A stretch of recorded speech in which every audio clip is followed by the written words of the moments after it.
finally have a reason to wear this shirt.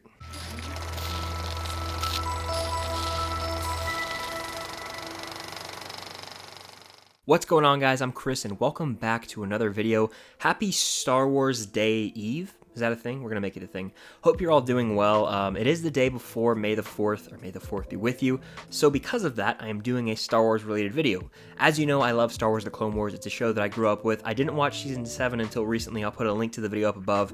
Absolutely blew me away, and I will be talking about it more in this video, but I'm talking about my top 10 favorite story arcs from Star Wars The Clone Wars. I'm not doing this video alone. This is going to be a companion video with Ewan Moorfield over at MChat. All of his links will be in the description down below. Definitely go to his YouTube channel, MChat. Check out the video that he put up. Great content creator over there. A big Star Wars fan as well, so go check him out. Show him some support, and compare our lists while you're at it down in the comments. If you are unfamiliar with the format of Star Wars The Clone Wars, there's essentially a bunch of different arcs that compile seasons. So, for example, you'll follow 3 to 4 characters for 3 to 4 episodes. You'll follow different characters across different parts of the galaxy, 2, 3, or 4 episodes long, and these compile different arcs that make up the different seasons of Star Wars The Clone Wars. So, I'm going to be giving you guys my top 10 from, I guess, favorite to most favorite, because I really do enjoy all of these. If you haven't seen Star Wars The Clone Wars, there will be some spoilers. It's kind of hard to talk about these without it, so I apologize in advance, but I definitely recommend watching the show if you have not. So coming in at number 10 for me is going to be the Undercover Obi-Wan arc. That's just what I'm calling it. Again, these don't really have official names. People just kind of make them up. So this is in Season 4 when Obi-Wan Kenobi has to go undercover, actually change his appearance to appear as if he is Rako Hardeen, the bounty hunter,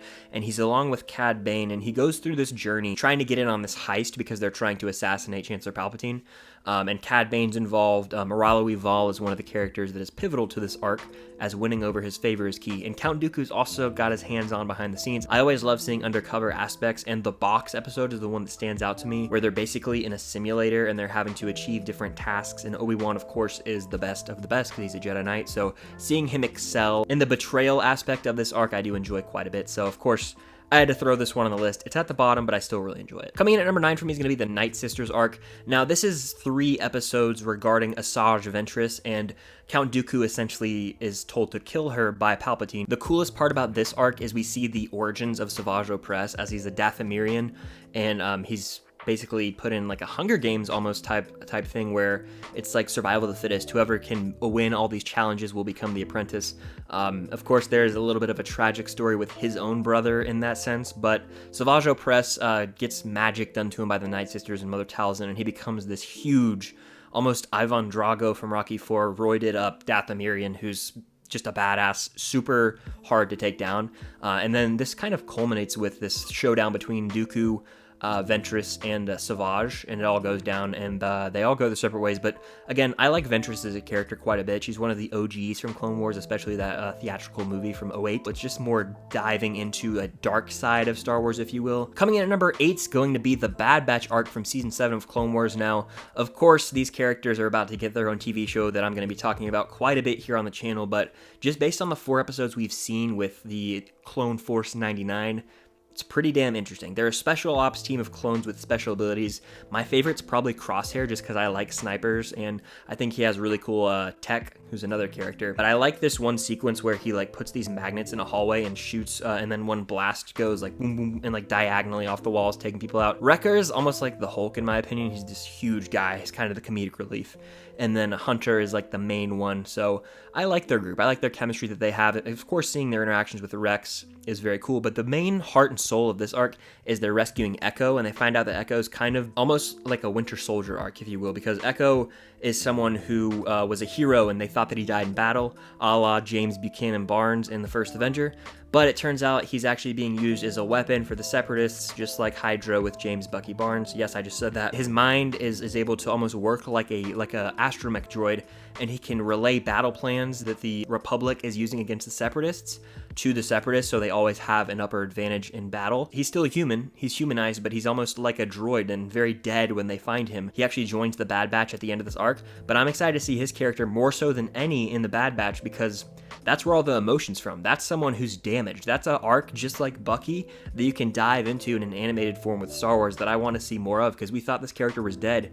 He's still alive, and I want to see where they go with him. I think, him integrating into what he now views as a family with the rest of the Bad Batch, something I'm really down to see. So very excited for the Bad Batch show. Coming in at number 7 is going to be the Inhibitor Chip Conspiracy arc from Season 6 of Clone Wars. That's what I'm just calling it. This is, of course, surrounding the character of Fives when he starts to question what exactly we're doing as clones. And he actually uncovers a dark truth that every clone trooper has an inhibitor chip in their head. Of course, the ultimate purpose of this is going to be to execute Order 66. Watching the behind the scenes, how they try and cover up everything, it almost feels like something that could happen in the real world, in a movie. Almost like, the Book of Secrets in National Treasure 2 has all those secrets in it. There's so many secrets behind the truth of who the clone troopers really are, and that's what this arc uncovers. The end of it, very tragic, as Rex is holding Fives there in his hands, watching him die.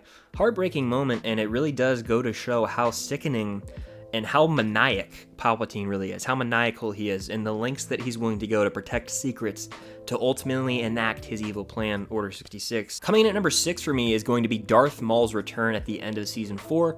Of course, Savage Opress goes out to find Darth Maul, and he, to say the least, is a little insane. Obviously, we see him get chopped in half by Obi-Wan Kenobi on Naboo at the end of Phantom Menace, but he's still alive. He's got robotic legs, and he's truly like an insect underground in this junkyard. Genuinely pretty creepy, not gonna lie. I was very skeptical on them bringing Darth Maul back. Darth Maul's dead, we all know this. I'm not sure about the whole resurrection vibe for Star Wars. They pulled it off wonderfully. Seeing the genuine hatred that he has and the contempt that Darth Maul has for Obi-Wan Kenobi, wanting to hunt him down and kill him, the one man who took everything from him, that's what drives this character, and the voice acting of Sam Witwer is genius. I absolutely love the return of Darth Maul, and we'll talk about him again in a future arc. Before I give you guys my top 5, definitely hit the like button, and again, comment down below your favorite story arcs from the Clone Wars. We're about to get into the good stuff. Coming in at number 5 for me is going to be the Mortis arc. I've called it the Mortis trilogy before, and I'm like, is it the Mortis trilogy because of the father, son, and daughter?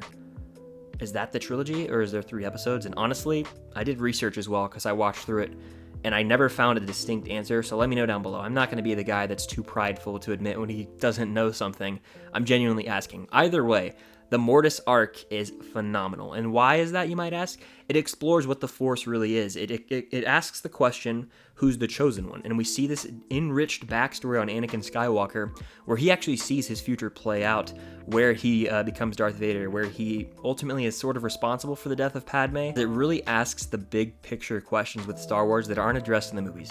This is not an action-packed arc. This is not a lightsaber duel-filled arc. It's questioning, what is the Force? What is this thing that surrounds us and guides us and is the core of the Star Wars franchise? The son kind of representing the dark side, the daughter representing the light, and then the father being the balance, the perfect balance. So I think it's absolutely perfect. You can literally do hours of research into this arc, which makes it one of the best. It's almost like a Christopher Nolan movie when it comes to how much you have to dive into what the underlying meanings of everything truly are. Coming in at number 4 for me is going to be the arc taking place on Umbara with Pong Krell. Now, the reason I love this is it deals with betrayal, it deals with loyalty, and it truly focuses on the clones, and the show's called Clone Wars. This is where we get to see Clone Wars almost at a peak in the show. This arc is in Season 4, and of course it starts with the 501st and Rex with Anakin, but Anakin gets called away, and so the new Jedi General Pong Krell comes in to take command. He doesn't really have any respect for the clones at all. He's a great character, but a terrible person, whatever his species is, I'm not very sure at this moment. One of the most hated characters in all of Star Wars. And that's how you know he's a great character, because he has no respect for the leadership of Rex and truly sabotages the clones to try and get as many of them killed as possible. He's reckless, and I think that the great thing about this is it's questioning authority. And that's what I love to see from Rex, is he's such a great soldier that he's going to follow orders. Good soldiers follow orders, of course, if you know what I'm talking about. He's so conflicted inside. We see that character development of Captain Rex throughout as he eventually grows to the point where he can't take it anymore. It reaches the boiling point, and he kind of has to let some things slide as some of the clones go up and destroy the... It actually pays homage to the Phantom Menace when Anakin goes up and now this is pod racing when he blows up the Trade Federation ship. I love that. It really just goes to show what clones are willing to follow, what ends they're willing to meet. Kind of almost a message on life, like the laws and the rules, how strictly are you willing to follow them, even if they conflict with your viewpoints.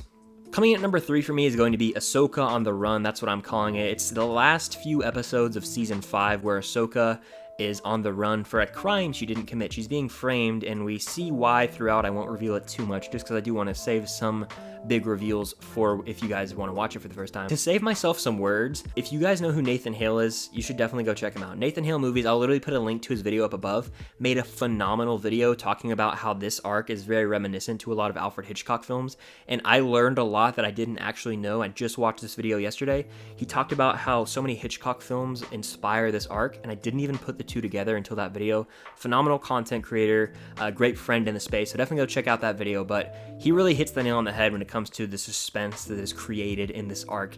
It's one of the best in the entire show by far. That's why it comes in at number 3, and it ends in a very heartbreaking way as Ahsoka leaves the Jedi Order. That's one of the best shots in all of Star Wars, when she's walking away and Anakin looks off into the distance.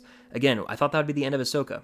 We got more of her, and I'm very grateful for that. But again, I love a little on-the-run conspiracy theory in my Star Wars, and that delivers. Coming in at number 2 for me is going to be Darth Maul on Mandalore.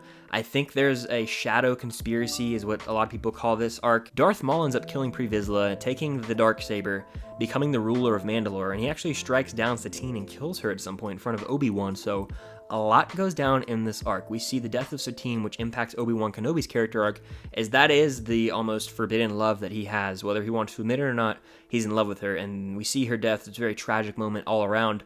Makes you hate Darth Maul even more, which may come into play in a later show in Star Wars. Lawless is one of the best episodes. It has a 9.7 rating on IMDb, and we also see Sidious come in here, and Savage Opress is killed.